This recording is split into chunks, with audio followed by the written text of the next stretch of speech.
You eat less, you move more, you cut out sugar, fat, pleasure, and yet it stays exactly where it bothers you the most, your belly. Sometimes a few pounds disappear, only to come roaring back weeks later. Is this really a lack of discipline? Or is your body secretly working against you, driven by mechanisms hardly anyone talks about? Because the uncomfortable truth is this: belly fat is not a willpower problem. It is a biological signal. And as long as that signal is not understood, the body will keep storing fat, no matter how hard you fight.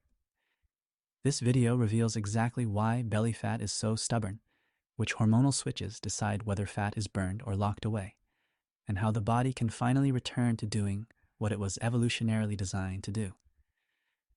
To understand why belly fat is so persistent, we need to take a step back and look at how the body manages energy in the first place. Because fat is not a mistake of nature. It is not a sign of weakness. Fat is a highly advanced biological system, an energy reserve perfected over millions of years of evolution. At the center of this system stands an invisible conductor, the hormonal system. More specifically, one hormone that determines whether energy is released or stored. Its name is insulin. Insulin is not the enemy. It is essential for life. It ensures that sugar moves from the bloodstream into cells. It helps build muscle. It secures survival after a meal. But insulin has a second, often overlooked property. When its levels are high, fat burning is almost completely blocked. The body cannot store and burn at the same time. Either the doors to fat storage are open, or they are tightly shut. And this is exactly why belly fat behaves differently than fat elsewhere. Fat in the abdominal area is hormonally very active. It reacts more sensitively to insulin, stress hormones, lack of sleep, and constant eating. Modern lifestyles disrupt this finely tuned system. Constant food availability, snacking between meals, drinks with hidden sugar. The body barely gets any real breaks. And without those breaks, insulin remains chronically elevated. Metabolism does not switch into burn mode. It stays stuck in conserve and store mode. Not because the body is broken, but because it is doing exactly what it has learned to do: preserve energy. That's why truly losing belly fat is not about eating less or running more. It's about understanding when the body releases energy, and under which conditions it is even willing to access its reserves. And this is where the real story begins. The first major misconception sounds logical. It sounds scientific, and it has been repeated for decades. You just need to eat fewer calories than you burn. On paper, that's true. In a closed laboratory, with machines. But the human body is not a machine. It is an adaptive system. So what really happens when less energy comes in? The body does not think, perfect, now I'll burn fat. It thinks, warning, uncertain times. And this is where the problem begins. Metabolism is not fixed. It is flexible. When energy intake suddenly drops, the body adapts. Not out of spite, but out of survival instinct. You can imagine the body like a house with a heating system. When fuel is delivered regularly, the heating runs normally. When supply drops, the system doesn't become more efficient. It goes into saving mode. Temperature drops. Movements slow down unconsciously. Concentration declines. Fatigue increases. Basal metabolic rate falls. That means you may eat 500 fewer calories, but your body ends up burning 500 fewer calories too. Nothing changes on the scale. Inside the body, however, a lot does.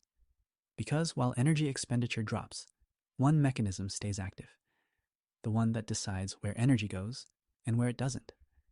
That mechanism is insulin. Insulin determines whether fat is burned or stored. When insulin is high, the doors to fat storage are locked. No matter how little you eat, no matter how much you move. It's like having a bank account with a large balance, but no access code. The money is there, but you can't use it. As long as insulin stays high, every diet fights biology.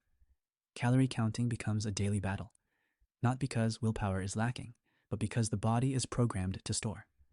That's why most people don't fail after a week, but after months. The body adapts, and it almost always wins. So if calories are not the key lever, a much more important question arises. What actually lowers insulin?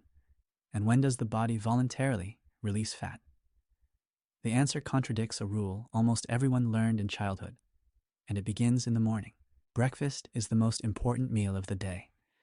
This sentence sounds so self-evident that almost no one ever questions it. It was taught in schools, printed in guides, and repeated in countless advertisements. But who actually created this rule? Independent scientists? Or mostly an industry that wanted to sell early in the morning? A quick look at the word itself already reveals more than many realize. The English word breakfast literally means breaking the fast. Fasting, then, is not a modern trend. It is a natural state the human body lived in for thousands of years. Between sunset and the next meal, long periods often passed, time in which the body learned to access its own reserves. So what happens when that fast is broken immediately every morning? When bread, cereal, or juice is consumed right after waking up, insulin spikes abruptly. The body switches straight from burn mode back into storage mode. And that is crucial, because during the night, often unnoticed, the body preferentially uses fat as an energy source.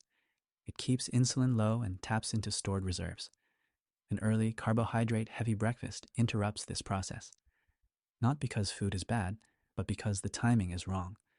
When breakfast is skipped or delayed, insulin remains low.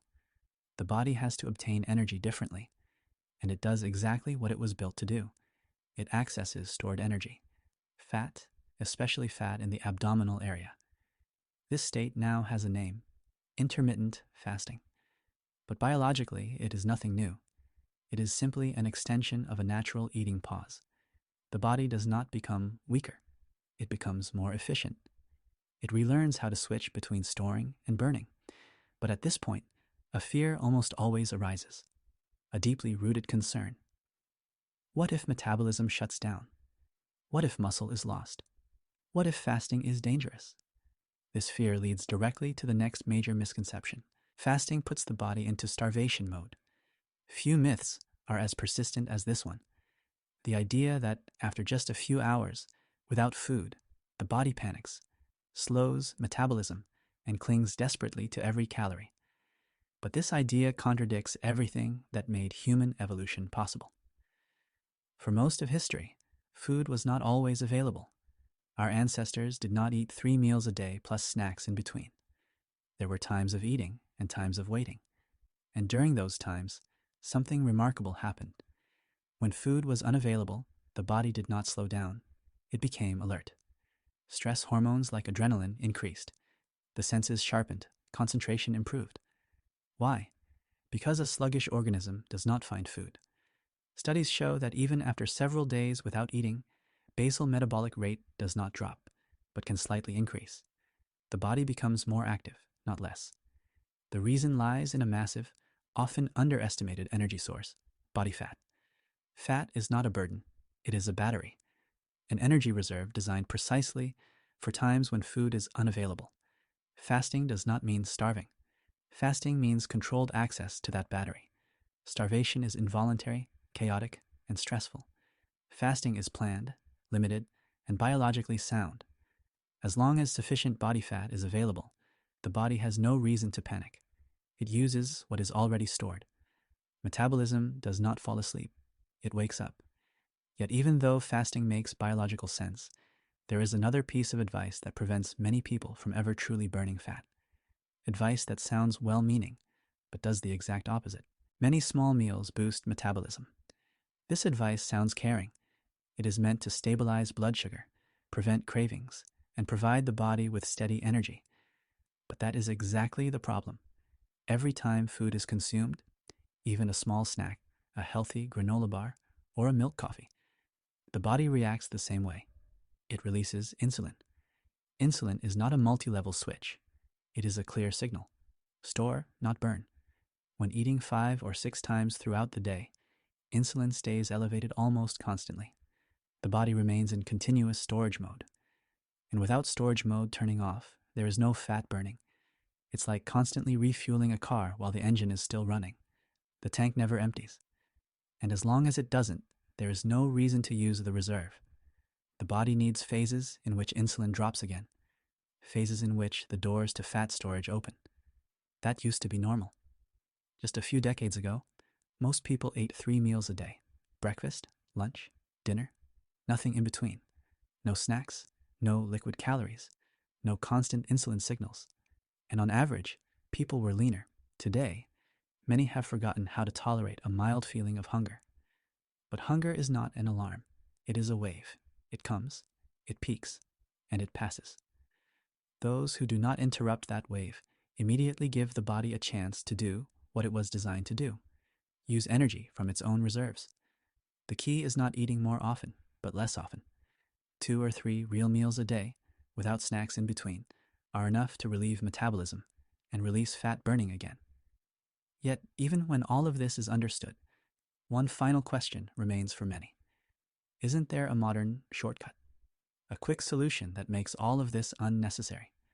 That hope leads directly to the 6th and final misconception. Weight loss injections are the magical permanent solution. In recent years, they appeared everywhere. In the news, on social media, in doctors' offices. Medications promising weight loss, without sacrifice, without change, without patience. And yes, many people lose weight with them. But the crucial question is not whether weight is lost, it is why. These drugs do not burn fat. They do not repair metabolism. They do not change how the body uses energy. They manipulate appetite. They mimic a hormone called GLP-1, which signals to the brain, "I am full," often so strongly that eating becomes nearly impossible. The principle is simple: eat less, lose weight. But what happens when the medication is stopped? Appetite returns, often with double intensity, because the underlying mechanisms were never changed. The irony is this: the body produces GLP-1 on its own, without injections, but only when it receives the right signals: protein, fiber, natural fats, eggs, legumes, nuts, fish. These foods send clear messages to the body: stay full, release energy, do not store immediately. Food is not just energy. Food is information. Highly processed carbohydrates say, store this, get hungry again soon. Real food says, stay calm, use what's already there. And that is the difference between short-term weight loss and real, lasting change.